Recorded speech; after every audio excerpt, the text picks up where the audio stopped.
वालेकुम। बिंडी न्यूज के साथ मैं हूं तूरी खान। आपको ताज़ा तरीन खबरों से आगाह करते चले कि सब्जी मंडी में धमाका, 6 टमाटर हलाक जबकि 7 आलू शदीद जख्मी हैं। खीरू की हालत भी खतरनाक बताई जा रही है, जिनको गोभी अस्पताल में दाखिल किया जा रहा है।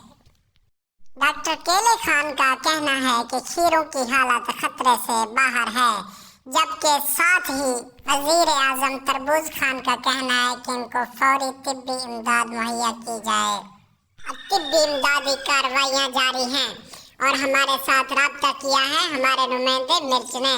जी मिर्च, बताइएगा कि वहाँ पर क्या सूरत हाल है। जी अभी जो है ना, सब्जी मंडी में धमाका हुआ है, जिसमें 6 टमाटर हलाक और 7 आलू शदीद जख्मी हैं, जिनको गोभी अस्पताल में दाखिल कर दिया गया है। डॉक्टर माल्टे का कहना है कि टमाटरों की हालत शदीद खतरे में है, जबकि आलू इतने ज्यादा जख्मी नहीं हैं। और अभी वजीर आजम तरबूज खान भी यहाँ पर पहुँचे हैं, जिन्होंने कहा है कि इनको अच्छी तिब्बी इमदाद दी जाए।